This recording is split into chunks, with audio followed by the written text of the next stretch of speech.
I just really briefly wanted to go over the Pullman strike with you all.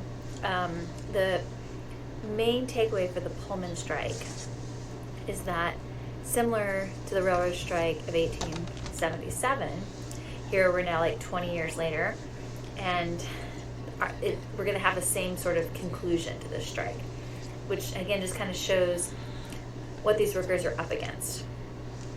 So you might remember in the railroad strike of 1877, workers realized the benefits of unified protest among workers. They went on strike, and the strike progressed all the way across the United States with the railroad strike of 1877. So the Pullman strike is a little different, but still connected to a railroad. Pullman, a Pullman car were these really fancy railroad cars that like really only the very wealthy could afford. They basically purchased a whole railroad car, and then it would be on a train, but it would be a very fancy railroad car, like kind of like a hotel on wheels, basically. There's a huge economic decline in 1893, and so it starts to impact Pullman's business, and so he makes cuts, but and maybe speeds up production, what have you, but his workers are still being paid the same.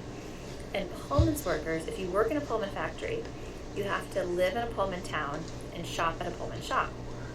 Now the town's really nice, it has electricity, it has paved streets, but again, you have to live there and pay rent, and then you have to shop in the Pullman shops.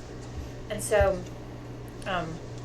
one worker, as an example of how poorly they're being paid, one worker, by the time he paid his rent, shopped in the shop, or paid what he owed in the shop, he had like maybe 50 cents once he was able to get his check. Meanwhile, Pullman had a $25 million bonus in terms of profits.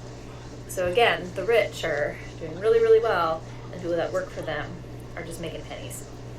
And so the Pullman workers decide to go on strike, and it doesn't technically impact, well, it impacts the Pullman cars, but it doesn't impact the trains, because what happens is the workers on the train, they just take the Pullman car off the train itself and kind of like put it on the side.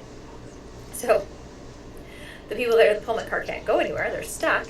It's going to impact the Pullman cars, but the trains will still keep going. But obviously it's just bad for business. So Pullman puts in a call to the president, and the president claims that the strike is disrupting the mail. And so the military sent out, and the strike is put down. And so again, it's another example, just like with that railroad strike of 1877, where the owner kind of puts in a call to the president, and then that ends the strike. And it's a message to the workers that the government is on the side of big business, not on the side of the people. And again, we can see how long the struggle is, because here it is, 20, 30 years later, and they're still striking for the same things, and the government's still working with the big business, not with the workers themselves. Okay, if you have any questions, let me know. Take care.